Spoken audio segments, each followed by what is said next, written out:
Dalam diseminasi kali ini kita akan membahas tentang budaya positif. Ya. Ada 6 materi yang akan dijabarkan. Yang pertama adalah disiplin positif dan nilai-nilai kebajikan universal. Yang kedua, teori motivasi hukuman dan penghargaan restitusi. Yang ketiga, keyakinan kelas. Yang keempat, kebutuhan dasar manusia. Dan yang kelima, restitusi 5 posisi kontrol. Dan yang terakhir adalah segitiga restitusi. Apa itu budaya positif? Budaya positif adalah nilai-nilai keyakinan dan kebiasaan-kebiasaan yang berpihak pada murid.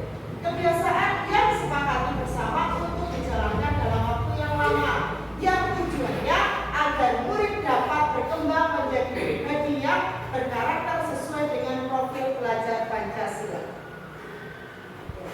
Untuk materi yang pertama akan saya paparkan tentang disiplin positif dan nilai-nilai kebajikan universal.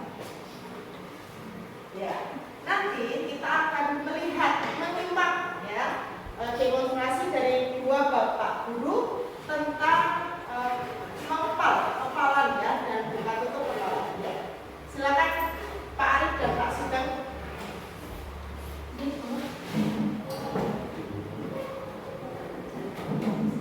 Ya, nanti di sini ada 2 orang, yang satu mengepal dan yang satu berusaha untuk membuka kepala dengan berbagai rayuan maupun hadikan. Silakan.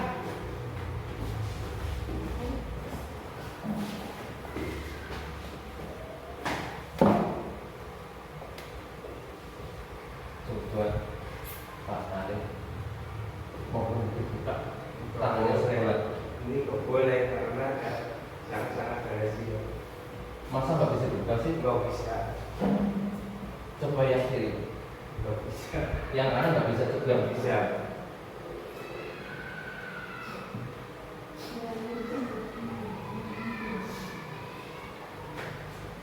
Nggak bisa, nggak bisa dibuka. Coba Pak Arif. Bisa dibuka nggak? Nggak bisa. Nggak bisa, ini rahasia. Ya udah. Nanti tak kasih soalnya. Nggak bisa. Tak kasih keju. Nggak bisa. Tetap nggak bisa. Ya, tak kasih yang lain-lain itu ada. Nggak bisa. Ya, cukup ya. Ya, terima kasih Pak. Ya. Iya, betul sekali Ibu. Iya, baik. Ya, ternyata tadi sudah diterangkan oleh Pak Sugeng dan Pak Arif ya, Pak Arif itu tetap kekeh memegang sesuatu yang ada di kepalanya, dan Pak Sugeng berusaha meminta membukanya dengan apa Bapak Ibu? Rayuan. Ya, rayuan diberikan coklat atau diberikan keju. Tetapi karena Pak Arif berkata kuat tidak mau membicarakan atau tidak mau memberitahu, maka dia tetap pada pendiriannya. Terangnya. Yuk, mari kita edukasi bersama Bapak Ibu. Apakah tadi Pak Arif membuka kepalanya? Iya. Ya. Mengapa? Kenapa? Rahasia yang tidak boleh orang tahu, jadi tidak boleh tahu bahwa yang dikeluar itu apa. Jadi punya pendidikan yang tetap. Rahasia Iya, betul. betul. Oke, siap. Yang kedua, apakah Anda atau B menutup kepalan tangan? Tetap di Betul? Ya. Iya. Ya. Dalam kegiatan ini sesungguhnya siapa yang memegang kendali atau kontrol? Diri kita Diri sendiri. kita sendiri. Berarti tadi kalau menurut Bapak adalah makan sendiri ya. Ya. Oke, selanjutnya disiplin positif. Ya, perubahan paradigma teori kontrol ilusi kontrol. Yang pertama adalah ilusi guru mengontrol murid. Yang kedua, ilusi bahwa kritik dan membuat orang merasa bersalah dapat menguatkan karakter. Yang ketiga, ilusi bahwa semua penguatan positif, efektif, dan bermanfaat. Dan yang terakhir adalah ilusi bahwa orang dewasa memiliki hak untuk memaksa. Ya, seperti tadi ya, maksudnya sudah berusaha memaksa Pak Arif. Ya, tadi maksudnya keempat ya, memaksa. Lanjut. Perubahan paradigma stimulus respon kepada pendekatan teori kontrol. Stimulus responnya realitas kebutuhan kita sama. Ternyata teori kontrolnya sama atau tidak? Berbeda. Semua orang melihat yang sama. Kalau teori kontrol itu berbeda berarti. Berbeda juga. Ya. Kita mencoba mengubah orang agar berpandangan sama dengan kita. Tiga ya, sama? Tiga. Lalu perilaku buruk dilihat sebagai suatu kesalahan. Nah, tapi beli tujuan. Memiliki tujuan. Orang lain bisa mengontrol saya. Tidak. Tidak. Betul. Saya bisa mengontrol orang lain. Tidak bisa. Pemaksaan ada pada tunjukkan gagal. Ya. Nah, biasanya mau apa yang menciptakan pilihan-pilihan baru malah sebenarnya. Ada turut baru ya. Satu dan ya. Lanjut model berpikir menang atau kalah. Ini malah justru menang dengan menang. Menang dengan menang. Kalah tapi menang dengan menang. Ya, dia sama-sama kuat ya. Ya, Yang satunya tetap kekeh nggak mau buka, yang satunya tetap kekeh mau membuka. Bapak Ibu, apa yang terbayang di benak saudara ketika mendengar kata disiplin? Kebanyakan orang akan menghubungkan kata disiplin dengan kata tertib, betul? Iya. Ya, teratur dan kepatuhan pada peraturan. Ya, kata disiplin juga sering dihubungkan dengan hukuman ya. Biasanya contoh saja kalau anak terlambat masuk sekolah, biasanya ada hukuman. Menurut Diane Gosling dalam bukunya Restructuring School Discipline tahun 2001 menyatakan bahwa kata disiplin berasal dari bahasa Latin disiplina, artinya belajar. Disiplin, disciple adalah murid atau pengikut. Untuk menjadi seorang murid atau pengikut, seseorang harus paham betul alasan mengapa mereka mengikuti sesuatu aliran atau ajaran tertentu, sehingga motivasi yang terbangun adalah motivasi intrinsik dari dalam diri dia, mau bukan dari luar atau ekstrinsik. Seseorang yang memiliki disiplin diri berarti mereka bisa bertanggung jawab terhadap apa yang dilakukannya, karena mereka mendasarkan tindakan mereka pada nilai-nilai kebajikan yang universal.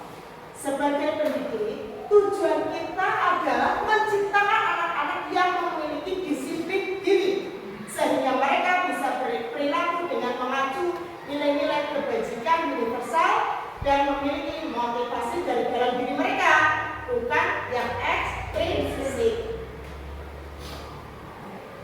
Nilai-nilai kebajikan universal ada dari disiplin positif, lalu ke kontrol diri dan terwujudlah tujuan yang mulia. Apa sebenarnya nilai-nilai kebajikan universal? Nilai-nilai kebajikan universal adalah nilai atau prinsip mulia yang dianut oleh seseorang. Ya, hal itu sudah disepakati bersama, lepas dari suku bangsa, agama, bahasa maupun latar belakangnya. Nilai-nilai kebajikan profil pelajar Pancasila. Seperti di gambar sudah ada 6 dimensi. Yang pertama adalah beriman bertakwa pada Tuhan Yang Maha Esa dan berakhlak mulia. Yang kedua, berkebinekaan global. Yang ketiga, gotong royong. Yang keempat, mandiri. Yang kelima,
tersebut. Ya, betul apa tidak Bapak Ibu? Betul. Ya. Apakah Anda pernah melakukan sesuatu untuk mendapatkan hadiah? Pernah. Pernah. Contohnya apa, Bobi? Dulu diiming-imingi jajan kalau misalnya dapat nilai 100. Ya, bagus. Ya, itulah contoh yang menurut dia dapat hadiah karena motivasinya ingin mendapatkan sesuatu. Dayang dosen dalam bukunya Restructuring School Discipline menyatakan ada 3 motivasi perilaku manusia. Yang pertama adalah satu, untuk menghindari ketidaknyamanan atau hukuman. Ya, ini adalah tingkat terendah dari motivasi perilaku manusia. Yang paling dasar. Biasanya orang yang motivasi perilakunya untuk menghindari hukuman atau ketidaknyamanan akan bertanya apa yang akan terjadi apabila saya tidak melakukannya. Ya, jadi motivasinya itu bersifat eksternal. Ya. Yang kedua, untuk mendapatkan imbalan atau penghargaan dari orang lain. Ya, seperti tadi ya, dapat hadiah. Satu tingkat di atas motivasi pertama, di sini orang berperilaku untuk mendapatkan imbalan atau penghargaan yang mereka inginkan dan menghargai diri sendiri dengan nilai-nilai yang mereka percaya. Dan yang ketiga adalah untuk menjadi orang yang mereka inginkan dan menghargai diri sendiri dengan nilai-nilai yang mereka percaya. Nah, orang dengan motivasi ini akan bertanya, akan menjadi orang seperti apa apabila saya melakukannya. Dia merasa sudah introspeksi diri. Mereka melakukan sesuatu karena nilai-nilai yang mereka yakini dan hargai. Dan mereka melakukannya karena mereka ingin menjadi orang yang melakukan nilai-nilai yang mereka yakini tersebut. Ya, yang ketiga ini adalah motivasi yang membuat seseorang memiliki disiplin positif. Ya, karena motivasi ini sifatnya internal. Ya, kalau yang satu dua itu eksternal, kalau yang ketiga adalah internal.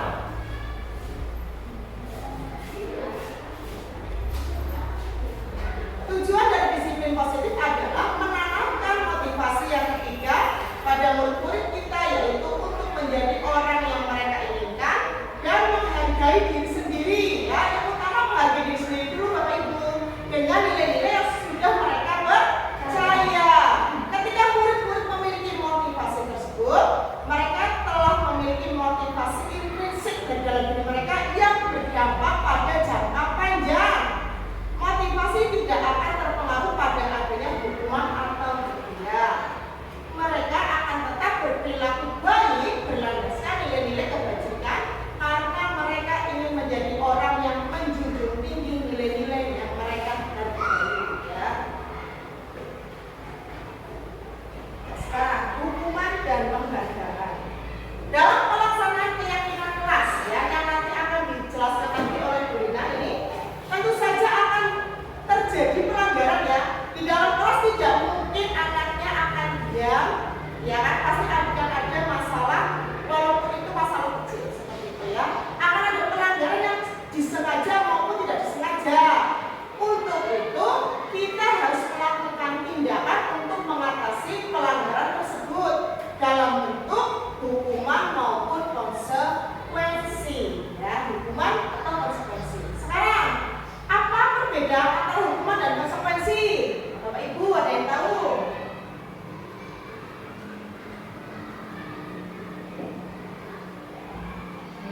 Ya. Kalau hukuman itu sifatnya menyakiti dan membuat rasa malu. Oh, kalau hukuman itu menyakiti, membuat rasa malu. Terus biasanya itu belum ada kesepakatan terlebih dahulu antara penghukum dan yang dihukum. Kalau konsekuensi sebelumnya sudah ada kesepakatan, kalau dia melanggar berarti ada yang harus dibayar begitu. Oke ya, jadi bagus sekali jawabannya Bu Lina ya. Sangat ya Bapak Ibu. Jadi sudah ada gambaran perbedaan antara hukuman dengan konsekuensi. Ya, kalau hukuman itu fokusnya memang menghentikan perilaku yang negatif, sedangkan konsekuensi membantu siswa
diri.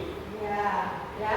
Kita lebih fokus pada cara mereka bagaimana membayar akibat dari kesalahan yang telah mereka buat.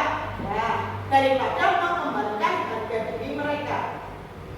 Membuat kondisi menjadi impas, menjadi lebih penting daripada membuat situasi yang benar.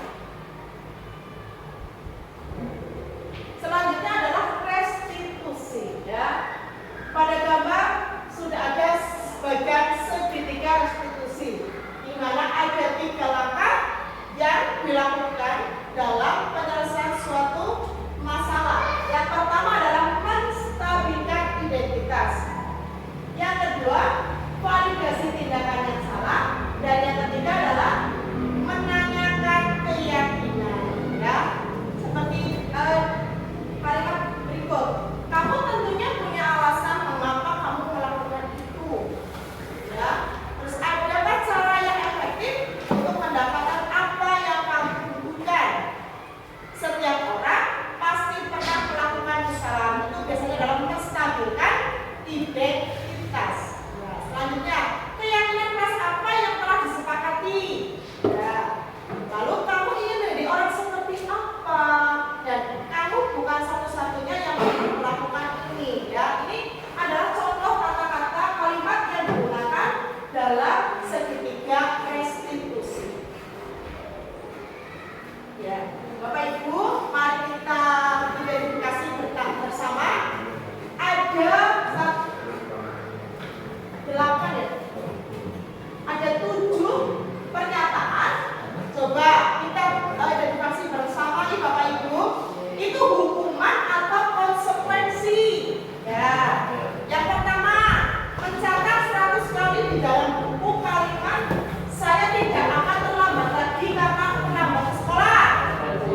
Konsekuensi apa hukuman? Hukuman, betul. Yang kedua, lari mengelilingi lapangan basket sebanyak 2 kali karena terlambat lagi di sekolah. Hukuman. Ketiga, murid diminta untuk push up 15 kali karena tidak menggunakan masker ke sekolah. Hukuman. Lanjut, menggantikan kertas tugas teman yang telah dicoret-coret. Konsekuensi, betul. Membersihkan tumpahan air di meja karena tersenggol teman saat sedang belajar. Konsekuensi. Nah, selanjutnya, meminta murid tidak mengenakan sepatu seharian di sekolah karena tidak mengenakan sepatu hitam. Hukuman. Lari mengelilingi lapangan basket 2 kali karena terlambat 10 menit untuk pelajaran PJOK. Konsekuensi karena itu pelajaran PJOK. Jadi lari itu termasuk pelajaran PJOK. Ya. Mari kita cross-check Bapak Ibu. Sama kan? Ya. Hukuman, konsekuensi, hukuman, konsekuensi. Ya, sudah betul semua ya. Ya. Kesimpulan dari hukuman dan konsekuensi. Jadi Bapak Ibu, ketika anak berbuat salah, kita tidak bisa memotivasi untuk langsung menjadi lebih baik. Ya, tidak bisa. Oh, kamu harus jadi anak yang jujur seperti langsung tidak, tapi harus sesuai proses ya. Kita hanya bisa menciptakan kondisi agar mereka bisa melihat ke dalam diri mereka, motivasi intrinsik mereka. Kita seharusnya mengajari mereka untuk menyelesaikan masalah mereka dan berusaha mengembalikan mereka ke kelompok mereka dengan karakter yang lebih kuat. Saya rasa untuk materi 1 dan 2 sudah saya paparkan, dan selanjutnya akan dilanjutkan oleh Bu Rina. Oke, terima kasih. Assalamualaikum warahmatullahi wabarakatuh. Waalaikumsalam warahmatullahi wabarakatuh. Syukur pada Tuhan Yang Maha Esa karena kita bisa hadir di sini dalam keadaan sehat walafiat dalam rangka menyebarkan pemahaman dan pengalaman penerapan budaya positif. Tadi sudah diawali oleh Bu Dian, saya tinggal melanjutkan, langsung saja, untuk ngomong seberapa. budaya positif ada 6, namun untuk bagian saya kali ini adalah bagian keyakinan kelas dan kebutuhan dasar manusia dan dunia yang berkualitas. Sebelum masuk ke keyakinan kelas, ada pertanyaan pemantik seperti ini. Mengapa keyakinan kelas? Mengapa tidak peraturan kelas saja? Mengapa adanya keyakinan kelas penting untuk terbentuknya sebuah budaya positif? Bagaimana mewujudkan sebuah keyakinan kelas yang efektif? Untuk menjawab pertanyaan pemantik yang pertama, saya ingin Bapak Ibu guru di sini menjawab pertanyaan di berikut. Yang pertama, mengapa kita memiliki peraturan tentang penggunaan helm saat mengendarai kendaraan bermotor? Yang kedua, mengapa kita memiliki peraturan tentang menggunakan masker dan mencuci tangan setiap saat? Menurut Bapak Ibu, jawabannya adalah mengapa? Karena untuk apa ya namanya, melindungi kita, Untuk melindungi kita. berkendaraan, tentunya butuh helm untuk melindungi jika kemungkinan terjadi kecelakaan, mungkin ini dan akibatnya fatal saja. Berarti untuk melindungi kita, bisa saya rangkum menjadi untuk keselamatan. Ya, Betul. Oke. Lalu yang kedua, mengapa kita memiliki peraturan tentang menggunakan masker dan mencuci tangan setiap saat? menjaga kesehatan. Menjaga kesehatan. Apa tadi? Keselamatan, kesehatan. Itu adalah keyakinan yang kita miliki dan kita sadari bahwa memang kalau ingin selamat saat berkendara menggunakan kendaraan roda 2 harus memakai helm. Kalau kita ingin selamat, ingin sehat, maka gunakan masker dan cuci tangan setiap saat, setiap kesempatan. Nah, nilai-nilai tadi, nilai-nilai yang sudah kita yakini bahwa itu benar untuk keselamatan dan untuk kesehatan, itulah nilai keyakinan atau prinsip-prinsip dasar yang disepakati oleh kalau ini di kelas ya, bukan kelas, tapi oleh universal, oleh masyarakat umum. Nah, kalau keyakinan atau prinsip dasar yang disepakati oleh seluruh warga kelas, itulah yang disebut keyakinan kelas. Nah, kenapa? Karena begini, kita memang dulu sudah ada tata tertib di Pak Guru. Kita dari dulu kita sekolah sudah diberi tata tertib siswa dari 1 sampai berapa itu banyak sekali. Tapi apakah kita sebagai siswa sudah tahu nilai apa dari peraturan tata tertib itu? Belum. Kita hanya menerimanya mentah-mentah. Kita telan mentah-mentah. Yang penting tidak boleh terlambat, tidak boleh memakai seragam tidak sesuai ketentuan dan sebagainya. Tidak boleh pakai sepatu yang tidak hitam, begitu kan? Nah, ternyata kalau kita anak-anak, siswa, murid hanya menerima mentah-mentah peraturan itu, tidak akan membuat mereka serta-merta mau mengikuti aturan itu. Bahkan kebanyakan ada yang penting berangkat pakai sepatu, entah warnanya hitam, entah warnanya putih atau pink. Betul? Terus mereka datang, ada yang basi, ada yang datang terlambat, tidak ada dari dalam diri untuk ini harus masuk jam 7 kurang harus sudah di sekolah. Begitu? Karena memang tidak meyakini nilai-nilai yang terkandung dalam peraturan itu, sehingga tidak membangkitkan motivasi dari dalam diri murid. Untuk itu, keyakinan kelas dipilih daripada peraturan kelas untuk apa? Untuk meningkatkan motivasi intrinsik mereka. Jadi mereka dengan sadar paham apa nilai kebajikan yang terkandung dalam sebuah peraturan, sehingga mau mengikuti dan melaksanakan sesuai dengan peraturan yang berlaku. Kemudian pertanyaan pemantik yang kedua, mengapa adanya keyakinan kelas penting untuk terbentuknya sebuah budaya positif? Seperti tadi dijelaskan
diciptakanlah atau disepakati keyakinan kelas.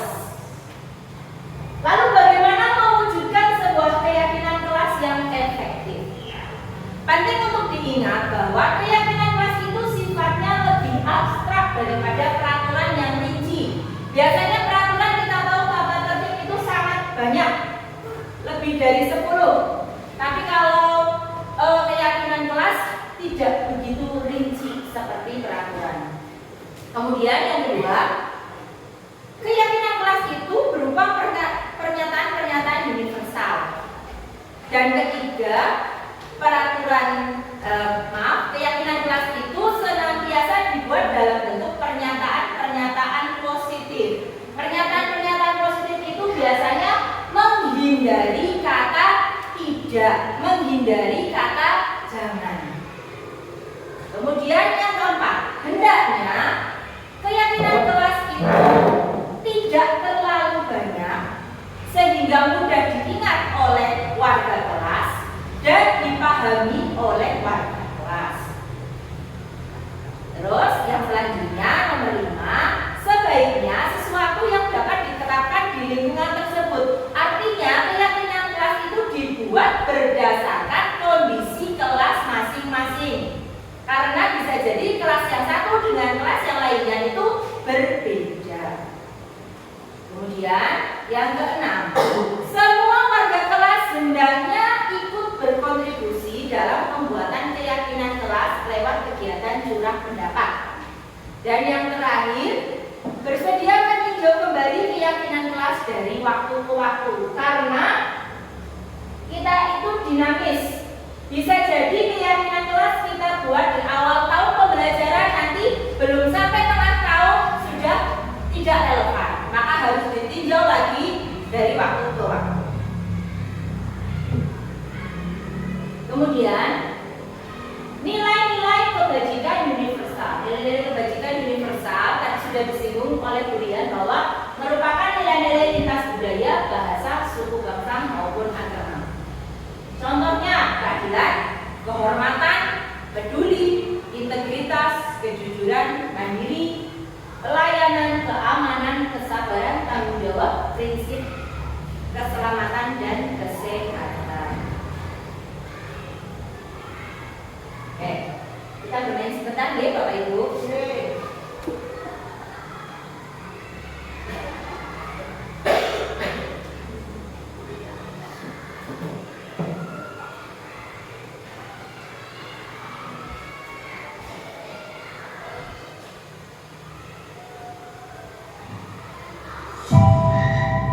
Menurut Bapak Ibu, menunggu giliran termasuk dalam nilai kebajikan yang mana? Kesabaran. Kita lompat ke bawah. Alhamdulillah. Dilarang menggunakan narkoba. Kesabaran. Lanjut. Dilarang merokok. Kesabaran. Gunakan masker. Kesehatan. Kembalikan barang ke tempatnya. Tanggung jawab. Dilarang berlarian di koridor. Keselamatan.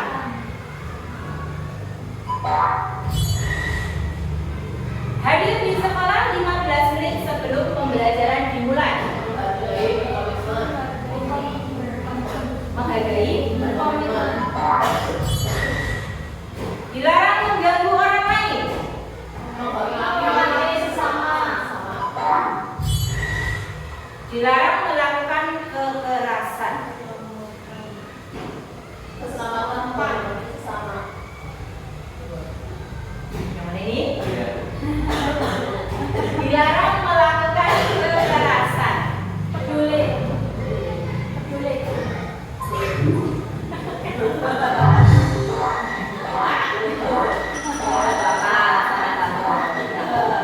Itu menghormati sesama ya.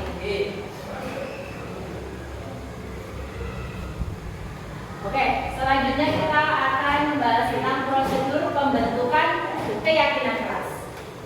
Dalam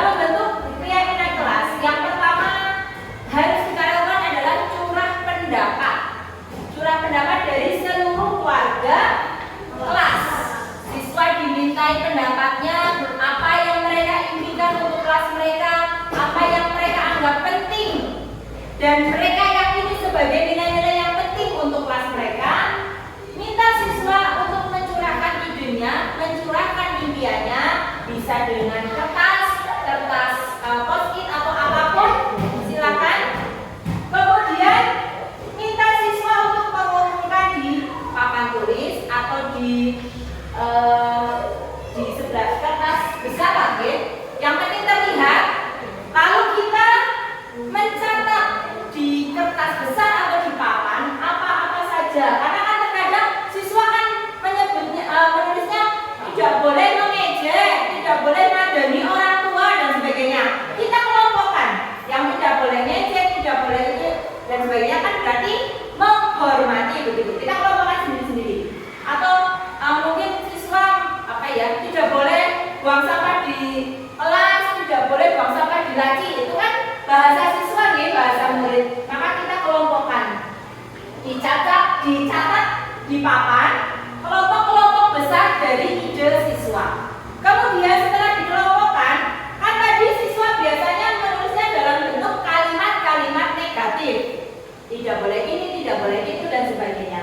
Maka ubah dulu kalimat-kalimat atau pernyataan-pernyataan negatif itu menjadi pernyataan positif. Kemudian temukan nilai-nilai kebajikan yang dituju dari peraturan-peraturan tersebut.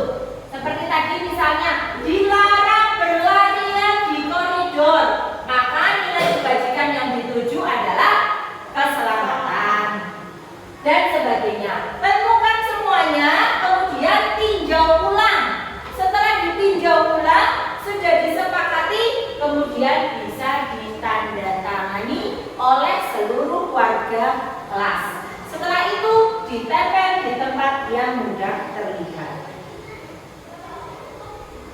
Setelah memiliki keyakinan kelas, kita harus mengadakan kegiatan pendalaman keyakinan kelas. Karena apa? Karena untuk lebih meyakinkan lagi, untuk lebih menyadarkan lagi apa yang harus dilakukan dan apa yang harus dihindari.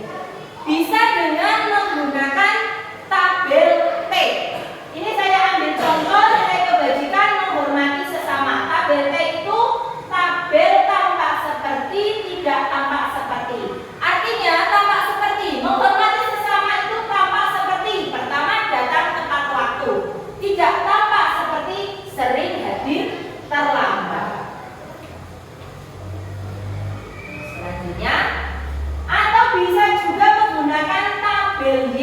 Tabel Y itu tidak hanya tampak, terlihat, terdengar, serta berperilaku. Menghormati itu terlihatnya seperti apa? Oh, memegang, mengambil barang lain dengan izin. Kalau belum diizinkan jangan diambil, jangan dipinjam. Meminjam barang orang lain harus izin dulu. Berbagi, berbuat baik, berempati terhadap perasaan orang lain. Menghargai itu terdengar seperti apa? Mengucapkan terima kasih. Meminta izin, boleh ya saya pinjam. Kemudian perilakunya seperti apa sih menghargai? Tersenyum ramah, memberi salam hormat dan sebagainya.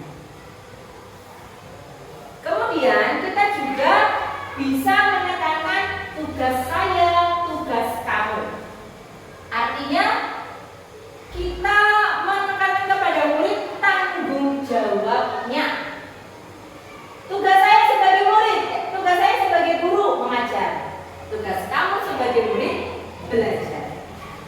Tugas saya sebagai guru menegakkan peraturan kelas.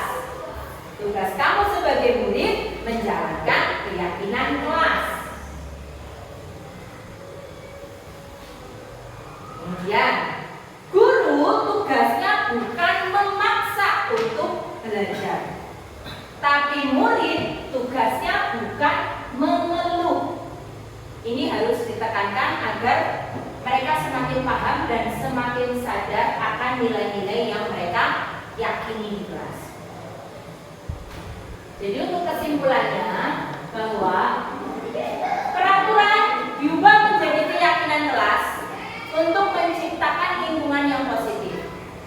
Lingkungan yang positif akan menjadikan budaya positif. Kita speaking dulu ke Bang Ibu. Boleh berdiri semuanya, nggih? Supaya tidak kaget nih Pak Guru. Sebentar kita speaking dulu. Senang otak.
Selanjutnya adalah kebutuhan dasar manusia dan dunia berkualitas. Oke. Ada sebuah kasus Bapak Ibu. Ibu Ambar, guru wali kelas 2A di SD Pelita Hati sedang bingung menghadapi ulah salah satu murid di kelasnya, yaitu Doni. Beberapa anak di kelas 2A telah datang padanya dan mengeluhkan Doni yang seringkali meminta bekal makan siang mereka dengan paksa. Jika Anda menghadapi situasi seperti Ibu Ambar, apa yang akan Anda lakukan? Menurut Anda, kira-kira apa alasan Doni melakukan hal itu? Pernah kita mengalami seperti ini, Pak Bu? Pernah. Ada muridnya yang seperti ini? Ada. Kalau murid saya ada.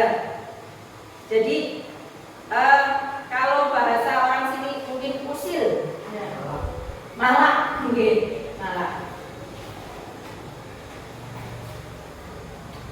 Kira-kira apa yang akan Anda lakukan jika menghadapi murid seperti Doni? Pandangan marah-marah? Tidak. Apakah akan dibiarkan saja? Mengajak berbicara. Mengajak berbicara, menanyakan alasan. Dari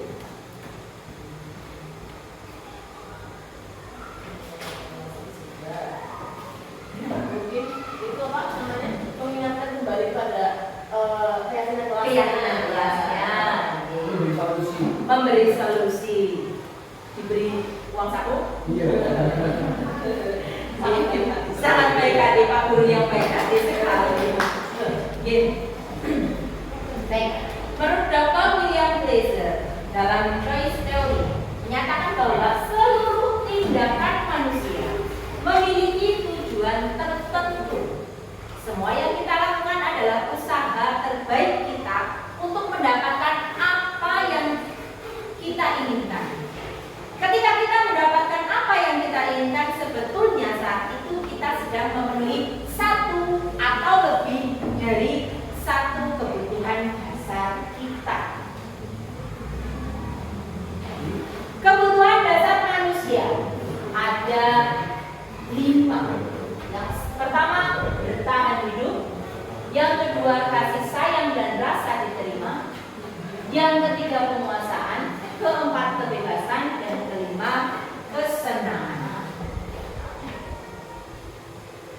Bertahan hidup, kebutuhan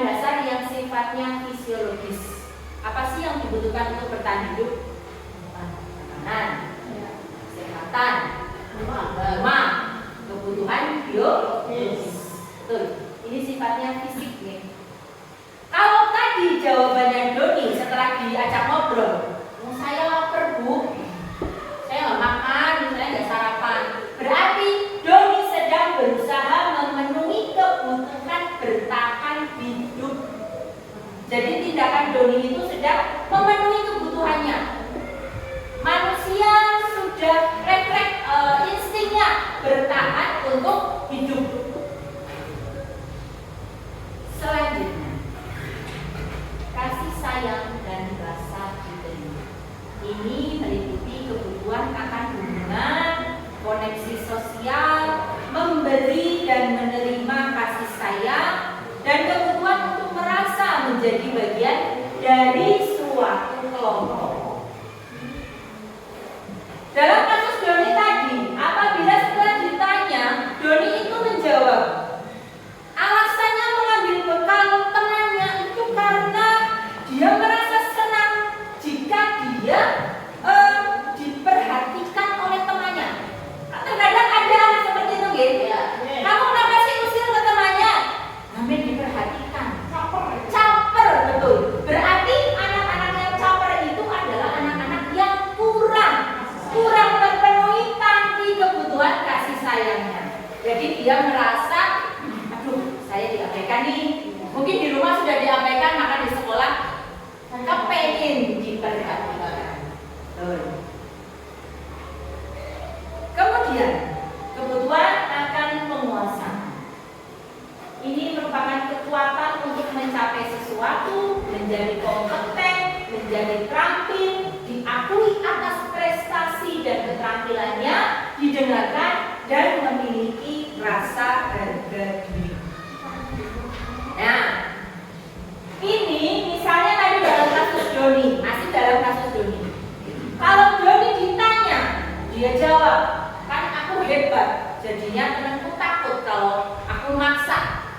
Maka dia ingin memenuhi kebutuhan penguasaan, ingin merasa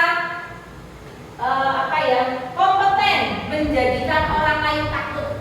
Saya punya kekuasaan loh, saya punya kuasa loh. Kemudian kebebasan. Kebebasan dalam hal ini kemandirian, otonomi, memiliki pilihan dan mampu mengendalikan arah hidup seseorang. Biasanya dalam hal kasus Doni akan menjawab bahwa dia meminta bekal temannya hanya karena bosan. Alasannya bosan. Ada anak-anak yang seperti itu, gitu. Ditanya, kenapa sih Mas kayak gini, kenapa sih Mbak? Bosan Bu. Berarti kebutuhan kebebasannya sedang ingin dipenuhi. Kemudian yang terakhir adalah kebutuhan kesenangan. Untuk mencari kesenangan bermain, tertawa,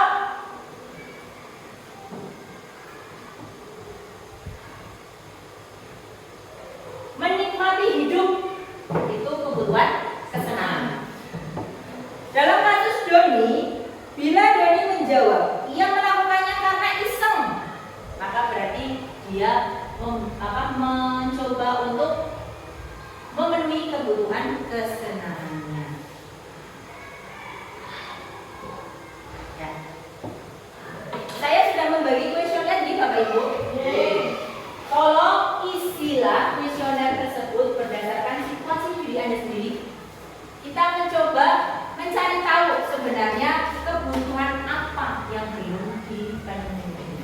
Nanti setelah dijawab, di jumlah di bagian belakang ada nomor 1 sampai 10, totalnya berapa dan seterusnya. Nanti kita bisa tahu kebutuhan apa yang paling belum terpenuhi dari diri kita.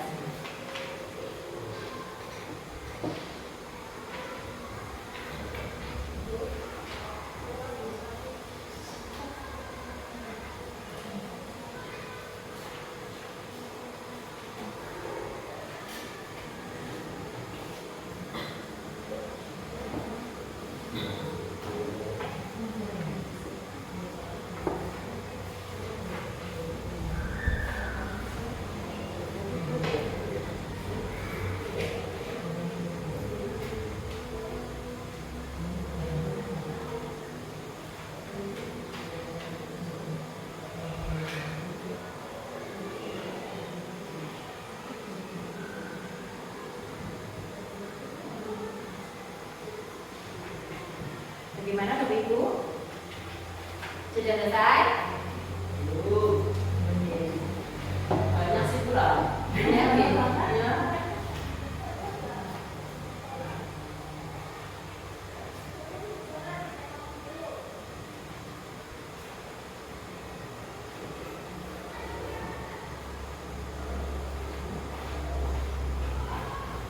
Baca cepat saja nih Bapak Ibu.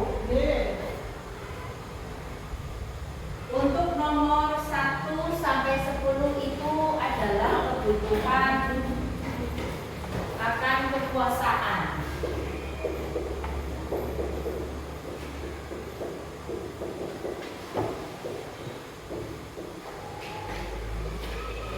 Sebelas sampai 20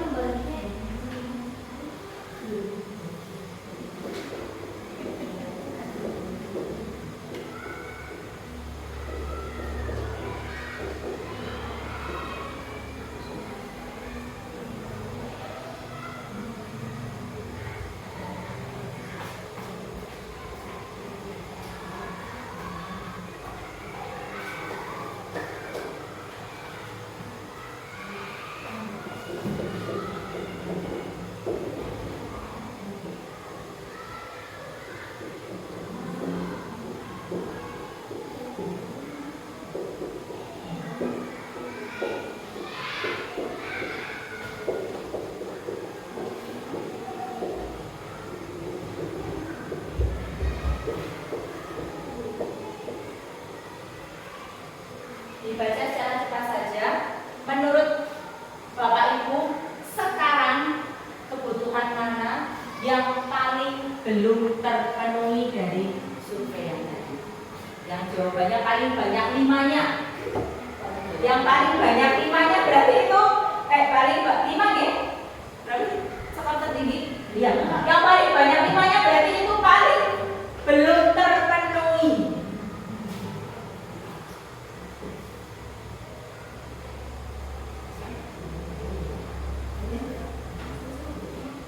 Oh iya.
Mana jumlah yang paling banyak?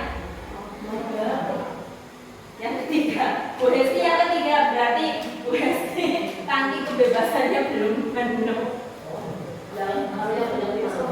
Enggak. Maksudnya ini yang poin ketiga dari nomor 21 sampai 30 itu adalah kebutuhan kebebasan gitu.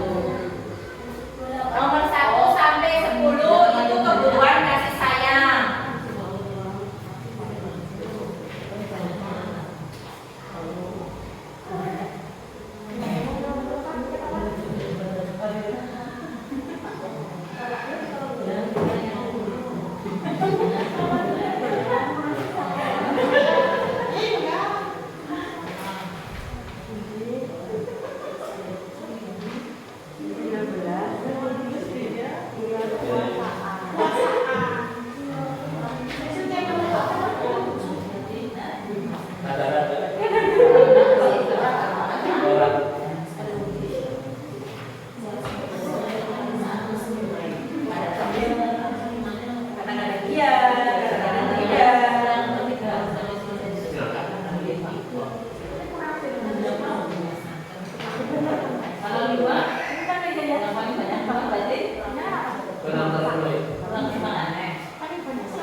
Ini apa yang saya katakan 3 sampai 10 kan? Mulai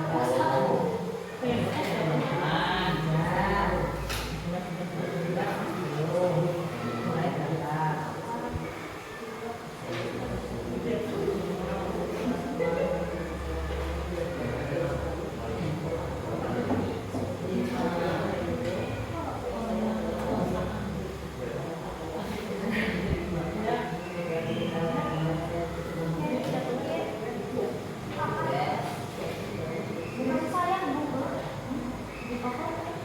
kasih sayang nomor 1 sampai 10. Wah, ada yang kurang kasih sayang, ada yang mau memberikan kasih sayang. Wah, aku kurang kebebasan. Oh, Kak Anda mau bebas. Banyak berikan kasih sayang. Ya, beberapa sudah ditemukan ya, beberapa sudah tahu. Apakah benar sesuai dengan keadaan yang sebenarnya? Betul. Kurang kasih sayang dan kurang kebebasan. Ada sama Pak.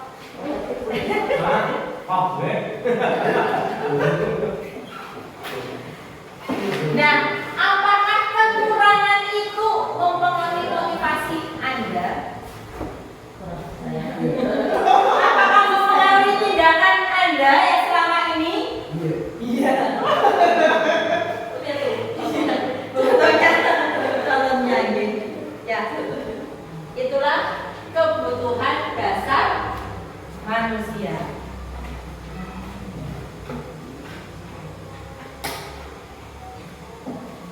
Selanjutnya dunia berkualitas. Dunia berkualitas adalah tempat khusus dalam pikiran Anda yang merupakan tempat Anda menyimpan gambaran-gambaran representasi dari semua yang Anda inginkan. Bisa berisi orang-orang, hal-hal yang terbaik dalam hidup Anda dan membuat Anda merasa bahagia dan terpenuhi semua kebutuhan dasar Anda.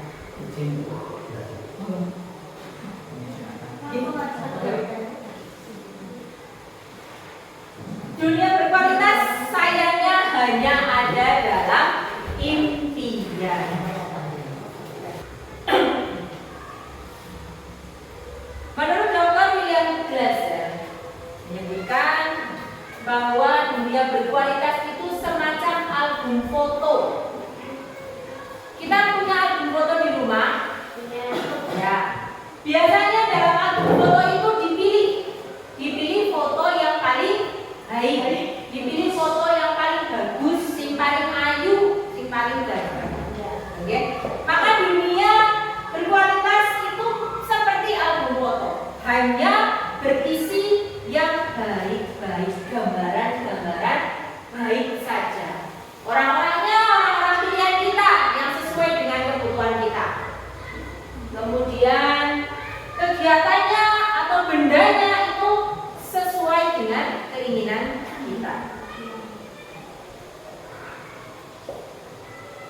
Kebutuhan dasar bersifat lebih umum dan universal, sedangkan dunia berkualitas lebih unik dan personal.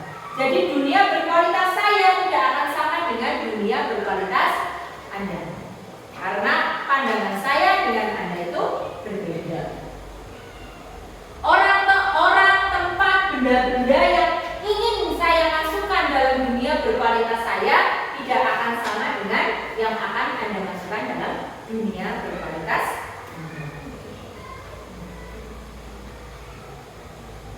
Begitu juga dengan murid. Tentunya murid punya bayangan sendiri, bukan? Kita saja orang tua punya sendiri-sendiri. Menurut saya dunia berkualitas saya yang seperti ini. Maka murid pun punya gambaran sendiri tentang dunia berkualitasnya. Tentunya mungkin kita sebagai guru ingin memberitahu nilai-nilai kebajikan apa yang mereka butuhkan, yang harus mereka yakini, dan harus mereka masukkan ke dalam dunia berkualitas mereka. Namun perlu diketahui, perlu diingat bahwa meskipun kita ingin yang terbaik untuk murid kita, namun kita tetap tadi teori kontrol, tidak boleh mengontrol murid. karena yang bisa mengontrol mobil adalah diri mereka sendiri. Baik, saya rasa itulah yang dapat saya sampaikan mengenai keyakinan kelas dan kebutuhan dasar manusia serta dunia berkualitas. Mudah-mudahan sedikit yang saya sampaikan dapat bermanfaat bagi kita semua. Selanjutnya akan dilanjutkan oleh Bu Emi untuk pembahasan selanjutnya. Assalamualaikum warahmatullahi wabarakatuh. Waalaikumsalam warahmatullahi wabarakatuh.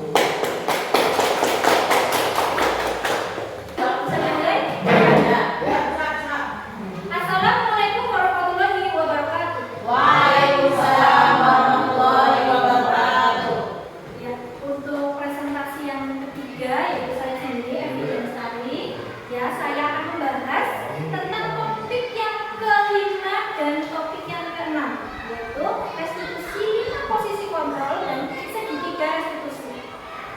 Ya, Bapak Ibu siap? Siap. Sebelumnya untuk menyemangati kita tepuk semangat. Ya, oke. Tepuk semangat.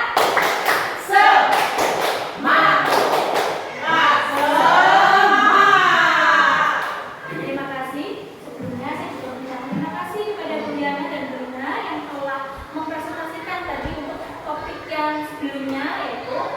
Terus demikian untuk saya sendiri restitusi 5 posisi kontrol dan segitiga restitusi. Langsung saja di Bapak Ibu. Ada pertanyaan nanti?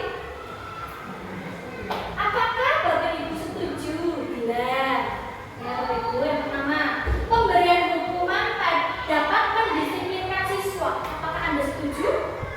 Setuju. Yang kedua, pemberian hadiah meningkatkan prestasi siswa. Tidak setuju. Mengapa? Kenapa pemberian hadiah itu meningkatkan prestasi siswa? Kenapa tidak setuju? Karena kalau tidak ada hadiah, mungkin siswa tidak Tidak ada motivasi gitu. Oke, demikian. Yang ketiga, guru harus mampu memberikan solusi untuk setiap siswa yang bermasalah. Apa Bapak Ibu setuju?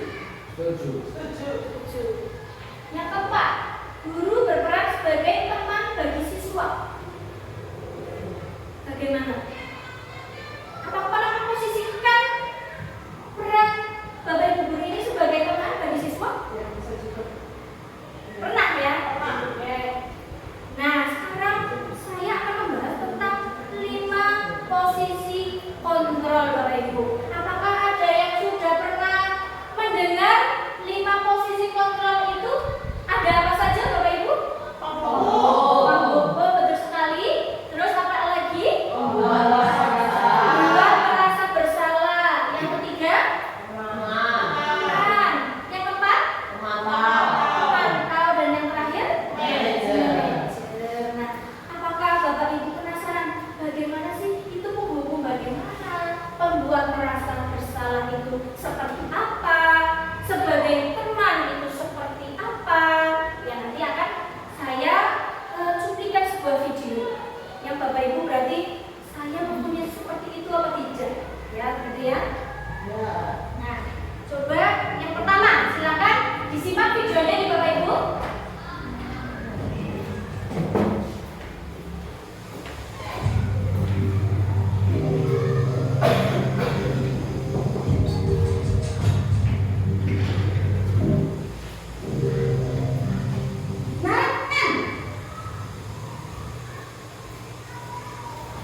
Sini kamu. Selamat pagi, Bu. Selalu terlambat. Kamu deh, Pak. Pasti terlambat. Maaf Bu, saya Pak,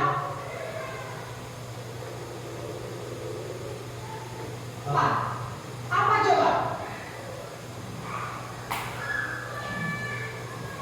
Alasan kamu apa lagi? Kapan sih kamu? Tidak terlambat? Malas sekali ya kamu jadi anak. saya Dasar pemalas. Gak kapok-kapok sih kamu. Sudah berapa kali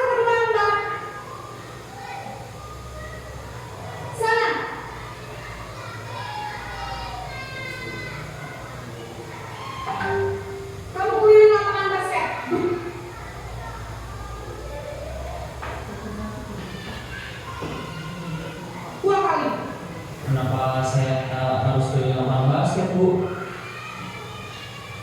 Kenapa? Kamu malah ibu.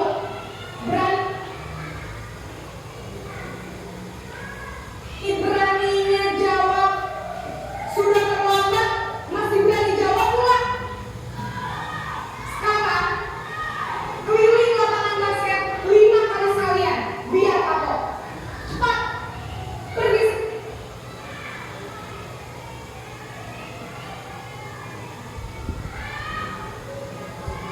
Sekarang ke lapangan basket.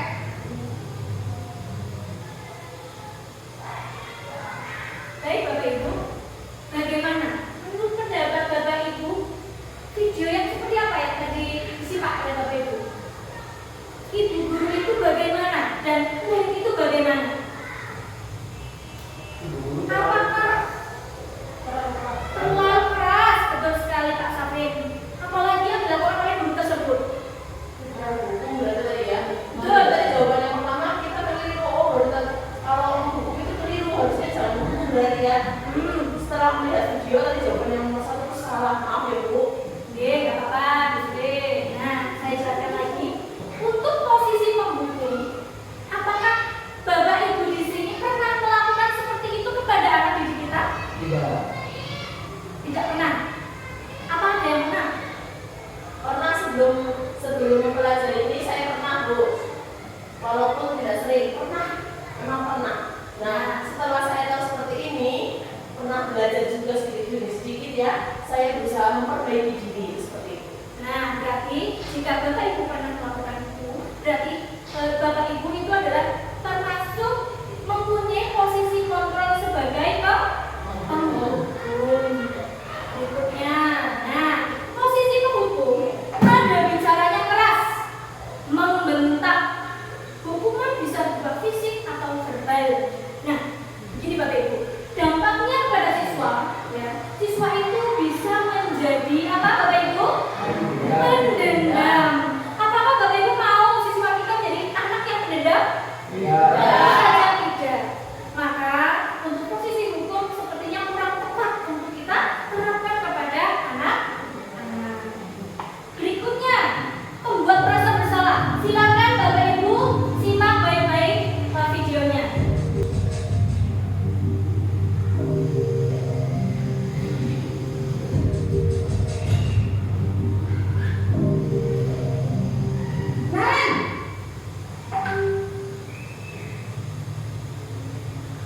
Selamat pagi, Bu. Naren, kamu kenapa terlambat lagi, Nak? Ya Tuhan, Naren, kamu senang ya bikin ibu susah ya? Kalau kamu terlambat lagi, nanti ibu yang ditegur bapak kepala sekolah, Nak. Disangka ibu tidak bisa membina kamu. Duh, gimana ini? Maaf, Bu. Duh, Gusti Naren, kamu suka ya kalau ibu ditegur sama kepala sekolah? Terus, sekarang ibu harus tulis apa nih buku absen? Ini kamu sudah sering terlambat loh. Ibu harus apa coba? Maaf, Bu. Maaf sekali. Ya sudah, lain kali jangan bikin ibu susah lagi ya Nak ya. Ibu tidak akan kuat lagi kalau kamu gini terus. Bisa jantungan kalau ibu tegur bapak kepala sekolah. Sana cepat ke kelas. Maaf ya, Bu. Maaf sekali. Nah, posisi kontrol yang kedua adalah apa Bapak Ibu? Membuat rasa bersalah. Dengan tayangan video tersebut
Iya Bu, habis ibu saya lupa membangunkan saya Bu. Kamu malah menyalahkan ibu kamu. Kamu bukannya anak yang paling kencang. Kok terlambat sih? Iya Bu, saya memang terlambat bangun tadi. Jadi biarpun saya lari kencang, tetap nggak kekejar Bu. Ya sudah sana. Nanti lain kali larinya lebih kencang lagi ya. Biar gak terlambat lagi. Bikin seneng ibu demi ibu. Bisa kan? Bisa Bu. Ya sudah sana masuk kelas. Ibu beresin urusan absen kamu. Kamu ini ada saja. Baik Bapak Ibu, bagaimana setelah melihat video tersebut? Sepertinya gurunya itu seperti apa?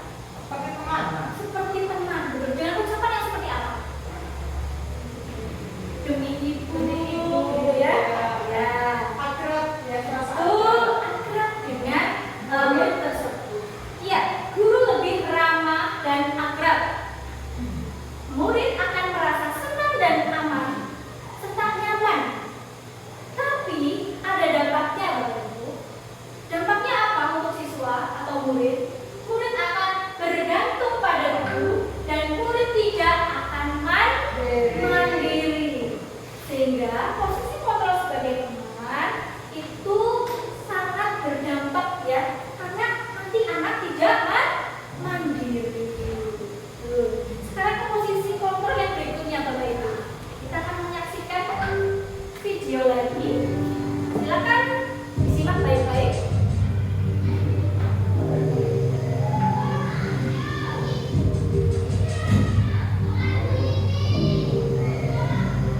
Naren!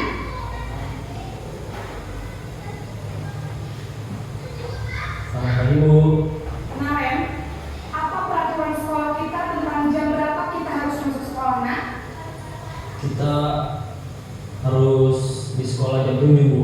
Iya betul, sekarang sudah jam 7.20. Naren sudah tahu konsekuensinya jika terlambat hadir.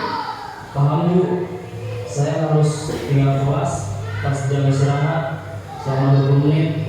Iya benar, konsekuensinya demikian. Jadi nanti jam 9.30 pas istirahat, kamu harus tinggal di kelas, kerjakan tugas tambahan untuk ketertinggalan kamu, ya? Baik Bu.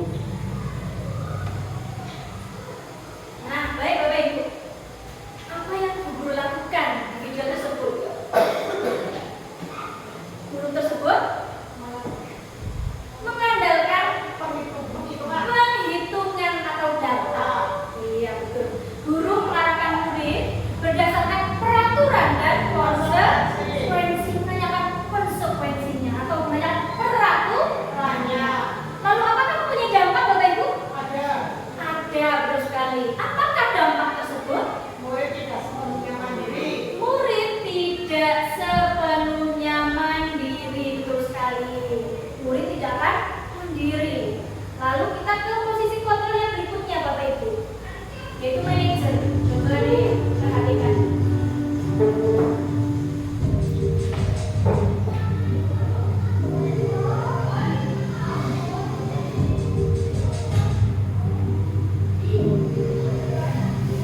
Naren!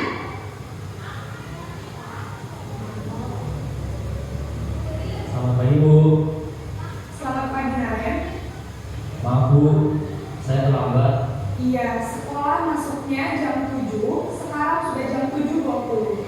Jadi sekarang bagaimana ini Naren? Maaf Bu, saya lupa alarm saya semalam. Baiklah, menurut kamu, keyakinan sekolah yang mana yang perlu kamu tingkatkan? Menghargai diri sendiri dan orang lain mungkin ya Bu. Setuju. Jadi, apakah Naren meyakini prinsip saling menghormati tersebut? Iya Bu, saya meyakininya. Apakah Naren bersedia memperbaiki masalah keterlambatan ini? Bersedia Bu. Bagaimana kamu akan memperbaiki masalah keterlambatan ini? Saya akan coba untuk tidak lupa menyetel alarm saya Bu. Baik, kalau Naren lupa menyetel alarm di rumah, ada orang yang kira-kira bisa bantu mengingatkan tidak? Ada Bu, kakak saya, Kak Emma. Ada lagi selain Kak Emma? Selain Kak Emma, saya. Baik, jadi yang mengingatkan Naren adalah Kak Emma dan ibu kamu ya. Kira-kira akan mulai set alarm kapan nih Naren? Setelah pulang sekolah akan segera saya lakukan.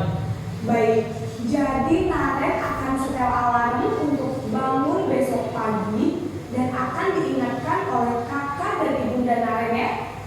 Ada lagi yang mungkin perlu dilakukan Naren agar tidak terlambat bangun lagi. Tidak ada, Bu. Baik Naren, terima kasih untuk kerjasama kamu. Sekarang kamu perlu kembali ke kelas untuk belajar. Baik, Bu. Terima kasih. Baik Bapak Ibu, sudah menyaksikan videonya? Sudah. Nah, posisi guru tersebut adalah posisi sebagai netral manager ya. Guru itu terlihat netral betul sekali. Yang kedua, tercipta identitas positif atau berhasil. Yang ketiga, membantu siswa memecahkan masalah atau memberikan solusi kepada anak tersebut. Betul. Apakah ada dampaknya Bapak Ibu? Ada. Coba murid Kemudian bisa memecahkan masalah. Nah, apakah ini dampak yang negatif atau positif? Positif. Positif, betul sekali Bapak Ibu.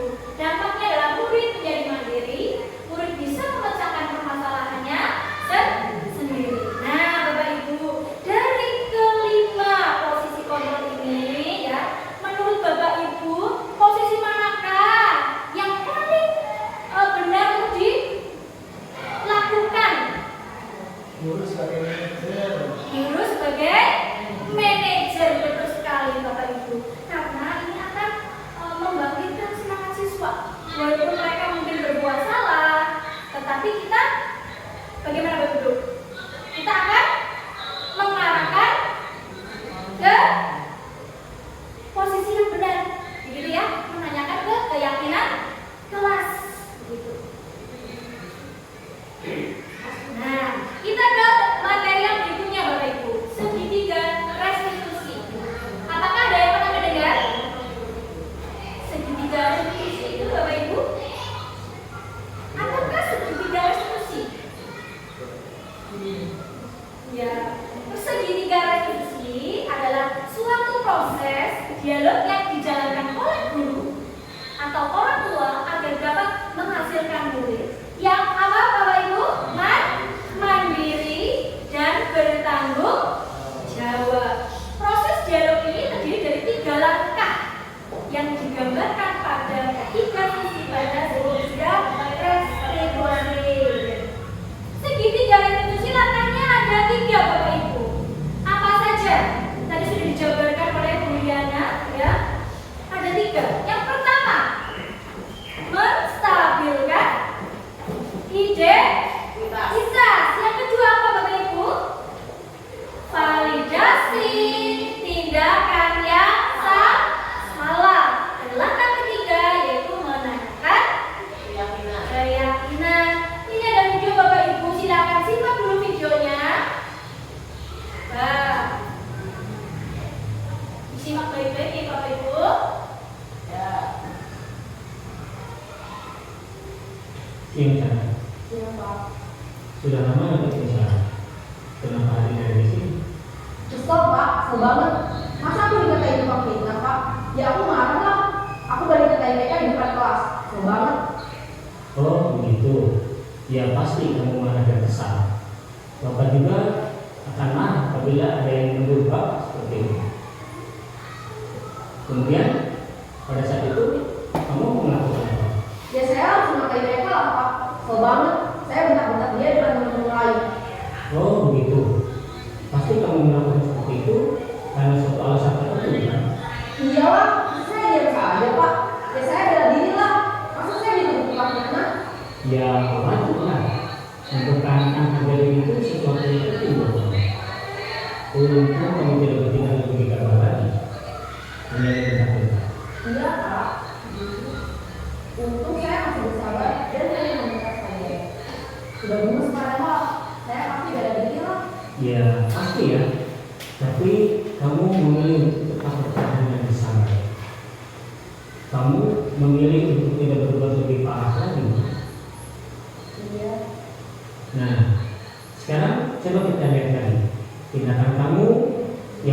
KPK di kelas. Tindakan kamu itu kira-kira sesuai dengan keyakinan kelas atau prinsip kamu tidak? Enggak lah Pak, capek Pak di rumah. Jadi keyakinan atau prinsip mana yang kurang sesuai dengan keinginan kamu? Ya saya sebenarnya sangat menghargai orang lain. Mungkin saat itu saya menjadi emosi, jadi tidak menunjukkan sikap itu. Kamu meyakini tidak? Menghargai orang lain itu penting buat kamu. Yakin lah Pak. Iya, setuju. Kita harus saling menghargai. Namun ada juga keyakinan yang kita sepakati yang perlu kita jalankan apabila kita sedang marah, kan? Ya saya bisa untuk aktif mengajukan diri sendiri. Saya bisa jadi lebih sabar, mengambil kebijakan untuk berpikir mau apa selanjutnya. Kira-kira kamu bersedia memperbaiki masalah ini tidak? Sedia Pak. Kalau kamu memperbaiki masalah ini, kamu akan menjadi orang seperti apa? Saya akan menjadi orang yang bertanggung jawab lah ya Pak. Dan nanti aku aktif. Iya, menurut kamu bagaimana rasanya menjadi orang seperti itu? Ya nyaman lah, bangga bisa bersabar dan menghadapi. Baiklah kalau begitu. Yuk kita pengenkan bagaimana memperbaiki masalah ini. Baik Bapak Ibu. Nah, apakah Bapak yang tadi kita saksikan sudah menjalankan segitiga restitusinya? Sudah. Ada 3 langkah yang Bapak lakukan, yaitu yang pertama, menstabilkan identitas. Berdasarkan prinsip membuat kesalahan adalah bagian dari proses pembelajaran. Berperan menggeser identitas murid dari identitas yang gagal ke identitas yang sukses. Lalu, jangan mengkritik murid yang sedang mengalami identitas apa Bapak Ibu? Gagal. Lalu kita bisa menanyakan pertanyaan-pertanyaan yang sesuai dengan penstabilan identitas. Yaitu contohnya, membuat kesalahan sesuatu yang wajar. Atau manusia tidak ada yang sempurna. Kita bisa memperbaiki masalah ini. Saya tidak menanyakan kesalahannya, tapi fokus memperbaiki masalah ini. Nah, yang pertanyaan berikutnya bisa saja, apakah saat ini kamu tengah menjadi orang yang baik untuk dirimu sendiri? Berikutnya, validasi tindakan yang salah. Berdasarkan prinsip setiap perilaku berupaya memenuhi suatu kebutuhan tertentu. Guru akan bergeser dari pemikiran stimulus respon menjadi proaktif. Berikutnya, mengenali dan mengakui kebutuhan murid ini dapat memperbaiki hubungan dengan murid. Lalu, ajukanlah pertanyaan, kamu bisa saja bertindak lebih gegabah dari hari ini. Kamu bukan melakukannya tanpa suatu alasan tertentu. Yang ketiga, kamu melakukannya karena mempertahankan sesuatu yang penting bagimu. Lalu, pertanyaan bisa jadi, mungkin kamu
bisa mungkin relevan atau memiliki hubungan dengan masalah yang ada. Berikutnya, perlu adanya satu usaha perbaikan dari pihak yang berbuat kesalahan. Yang terakhir, perlu didedikasikan waktu dari pihak yang berbuat kesalahan. Tanyakan kapan akan mulai diberlakukan usaha untuk memperbaiki masalahnya. Nah, segitiga restitusi diharapkan, murid menjadi lebih kuat secara pribadi. Yang kedua, membuka wawasan murid agar dapat menyelesaikan permasalahannya sendiri. Kita hanya memancing begitu ya Bapak Ibu ya. Nanti anak itu akan menyadari atau akan memperbaiki masalahnya sendiri atau menyelesaikannya. Dan berikutnya, murid semakin percaya diri, mandiri dan merdeka. Itulah harapan kita semua ya Bapak Ibu, untuk murid itu semakin percaya diri, bertanggung jawab, mandiri dan bisa merdeka. Gitu. Ya, mungkin demikian pemaparan dari saya. Cukup sekian nih Bapak Ibu ya. Ya, kita semoga di dalam kelas-kelas Bapak Ibu semuanya, jika ada permasalahan, ayo kita lakukan segitiga restitusi tanpa menghakimi anak.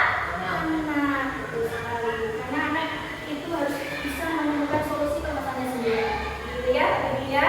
Semoga pemaparan ini bermanfaat dan bisa menjadikan anak kita menjadi anak yang mandiri gitu ya, mandiri, tanggung jawab, dan anak yang baik gitu ya Bapak Ibu ya.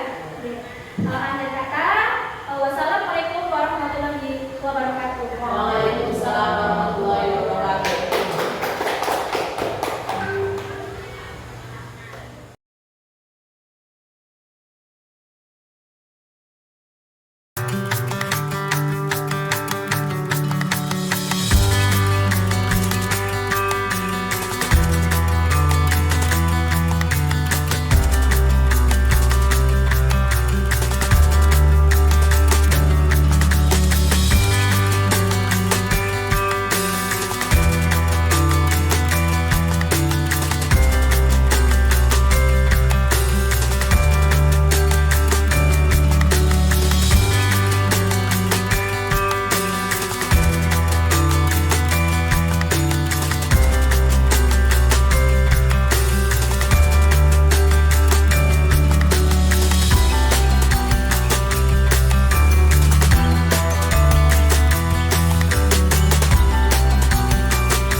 Assalamualaikum warahmatullahi wabarakatuh. Waalaikumsalam warahmatullahi wabarakatuh. Selamat siang Bapak Ibu guru yang hebat. Selamat siang. Bagaimana kabarnya kali ini? Alhamdulillah luar biasa. Ya, semangat ya Ibu ya. Ya, tentunya. Ya, pada kesempatan kali ini izinkan saya akan memberikan praktik baik tentang keyakinan kelas. Ya, seperti yang sudah ada di layar. Apakah itu keyakinan kelas? Bapak Ibu tahu keyakinan kelas? Ya, sedikit tahu lah ya, sekarang lumayan jadi tahu banget lah. Iya. Iya Bu Sri. Setahu Bu Sri apa itu keyakinan kelas? Keyakinan kelas ini biasanya kan kesepakatan kelas yang dibuat bersama-sama, tentunya antara guru dan anak. Nanti kita ada kesepakatan, tentunya kalau anak melanggar kesepakatan kelas itu kita ingatkan lagi dengan kesepakatan kelas tersebut. Terima kasih Bu Sri. Ya, betul sekali seperti yang dikatakan Bu Sri. Keyakinan kelas adalah seperangkat nilai dan prinsip yang disepakati bersama oleh guru dan siswa untuk memandu perilaku dan interaksi di dalam kelas. Jadi ya, keyakinan kelas ini untuk ibaratnya untuk mengerem perilaku siswa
kedua, membahas keyakinan yang telah ditulis.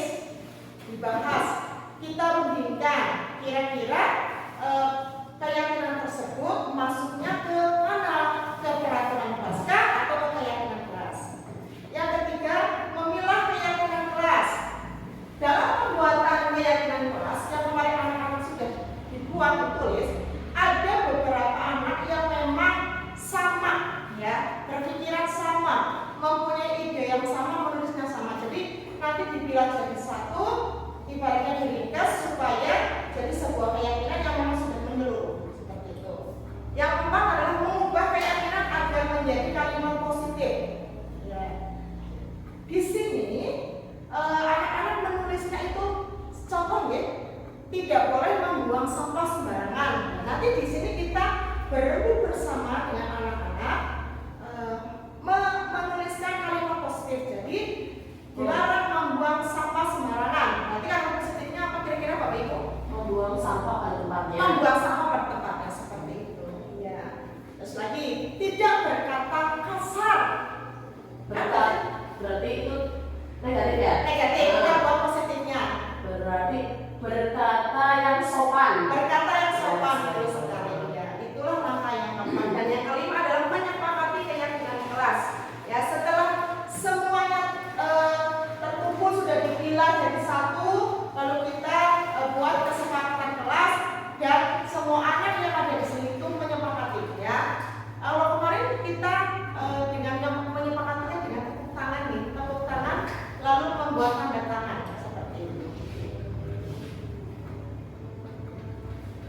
Ini adalah beberapa dokumentasi yang sudah saya lakukan. Yang pertama, meminta siswa menuliskan keyakinan.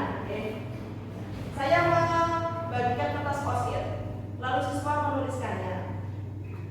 Yang kedua, membahas keyakinan yang sudah ditulis. Setelah menulisnya, lalu anak-anak itu menempelkan di kertas asturo. Kita jajarkan dari 1 sampai 20 karena kemarin hanya 20 anak yang berangkat dan satu yang memang sakit. Setelah itu kita bahas satu persatu alirannya seperti apa, keyakinan kelasnya bagaimana yang ingin mereka capai seperti itu. Selanjutnya yang ketiga adalah memilih keyakinan. Dalam memilih keyakinan, kemarin saya meminta anak-anak itu maju ke depan. Ya, ini ada anak laki-laki dan perempuan, mereka bersama-sama memilih mana yang kira-kira sama seperti itu. Ya, sudah dikelompokkan. Lalu yang keempat adalah mengubah keyakinan menjadi kalimat positif. Ya, seperti sudah tadi Bu Sri ya, Bu Sri contohkan tadi sudah diubah, lalu setelah itu sudah menjadi kalimat positif lalu dituliskan oleh anak sendiri satu persatu. Ya. Dan akhirnya kayak kelima itu menyepakati keyakinan kelas. Anak-anak semua bertepuk tangan. Ya. Dan yang sebelahnya adalah ini adalah gambar keyakinan kelas yang sudah dibuat oleh kelas 6A. Yang pertama adalah hadir tepat waktu, yang kedua berbicara sopan, yang ketiga disiplin menjalankan piket sesuai jadwal, yang keempat jujur dalam berperilaku dan menghargai sesama. Ya, saya rasa untuk praktik baik yang sudah saya lakukan ini dapat menjadikan referensi bagi Bapak Ibu semua agar dapat membuat keyakinan di kelas, ya, dan dapat membuat perilaku siswa menjadi lebih baik seperti profil pelajaran nasional. Saya rasa cukup sekian dan saya apabila ada kesalahan saya mohon maaf yang sebesar-besarnya. Wabillahi taufiq wal hidayah. Wassalamualaikum warahmatullahi wabarakatuh. Waalaikumsalam warahmatullahi wabarakatuh.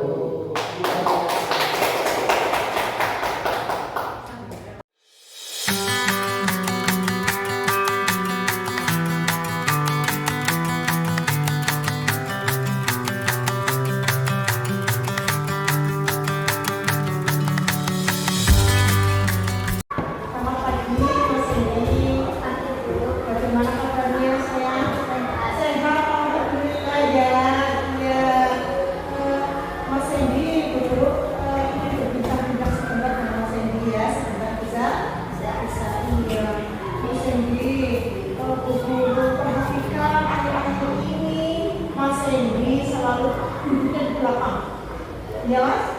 Ya, terus apa ya Mas? Perhatikan kalau guru sedang mengajar kamu mengantuk. Itu tidak Mas? Iya. Kenapa? Guru ingin tahu kenapa kamu bisa mengantuk. Kemudian jam berapa sayang? Jam 12. Kenapa kamu tidur sampai malam kok? Bermain HP, bermain game, iya. Sebaiknya sih kenapa tidak begitu ya? Bagaimana? Menurut kamu solusinya bagaimana? Supaya kamu tidak mengalami keras. Lebih awal jam berapa Mas? Jam berapa? Oh iya. Tapi belajar dulu jangan lupa ya. Iya. Tadi kan kita juga sudah tahu ya, kita kemarin sudah buat yang tidak boleh mengantuk di kelas. Iya. Nah sekarang setelah Mas Hendy tahu kondisinya, kira-kira Mas Hendy mau mengantuk tidak? Tidak. Pokoknya bangun lebih awal, lebih fresh ya. Karena apa? Tidurnya lebih awal. Untuk kedepannya, Mas Hendy tolong atur waktu ya buat jadwal yang baik supaya Mas Hendy tidak bangunnya siang.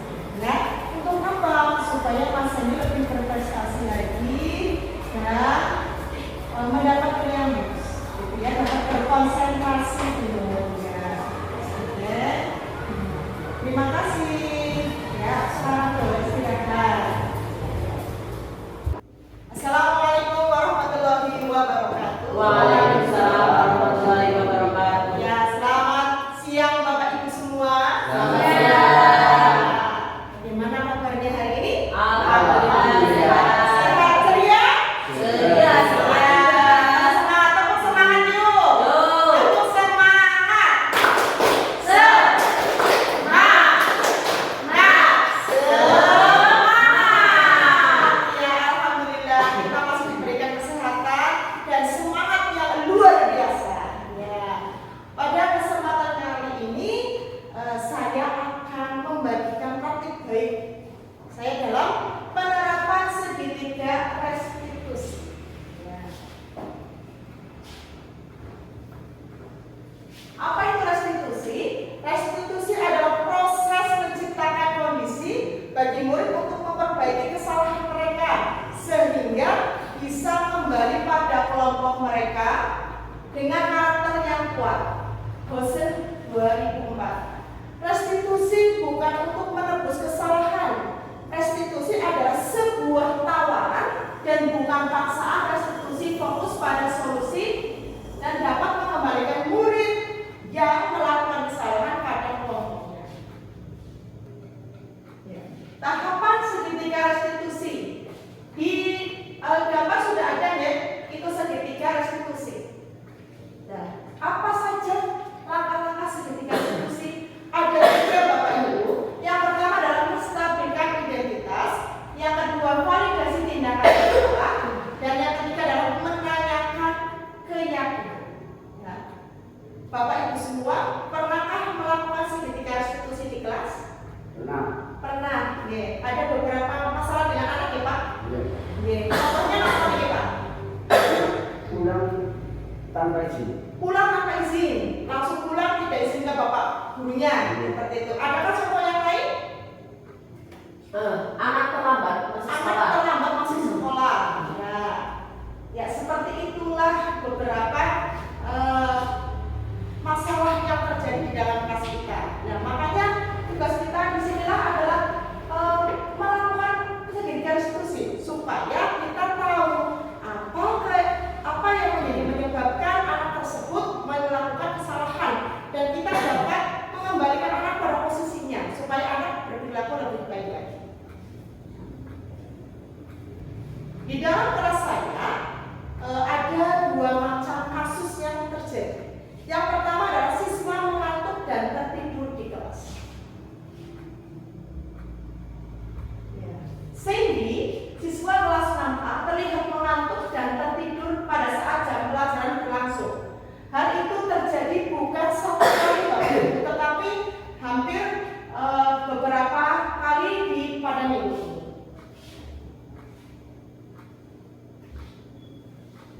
Di sini saya sudah mengamati tindakan Mas Hendy yang seperti itu. Mengapa dia tidur di kelas gitu ya. Lalu di saat jam kosong, jam istirahat, saya mencoba berbicara dengan Mas Hendy seperti pada video di atas ya. Mari kita saksikan bersama.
dan memukul salah satu temannya.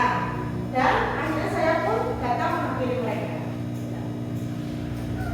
Untuk penerangan restitusinya, kita lihat video berikut.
Waalaikumsalam warahmatullahi wabarakatuh.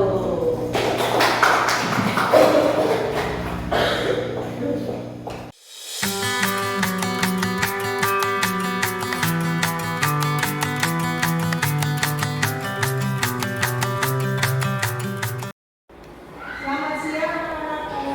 Siang. Loh, galak sekali Mas Apip. Kenapa? Mas Apip marah? Iya. Kenapa Mas Apip marah-marah? Tadi manggil aku pakai nama ayahku. Pakai nama bapak kamu. Apa betul Mas? Betul. Kenapa Mas Rudy melakukan itu ke Mas Apip? Karena dia penjualan aku. Oh, Mas Apip menjelek-jelekan dulu. Betul Mas Apip? Betul. Oh, kenapa Mas Apip menjelekkan nama bapaknya Mas Rudy dulu? Wah, Karena marah.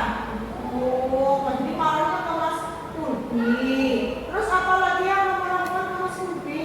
pukul kunci. Kamu mengukul Mas Rudy. Sebelah mananya Mas Rudy kan? Sebelah situ. Sudah jangan nangis Mas, sudah ya. Kenapa? Kenapa kamu kok memukul Mas Rudy? Karena marah. Marah, Mas Rudy membalasnya tidak? Tidak.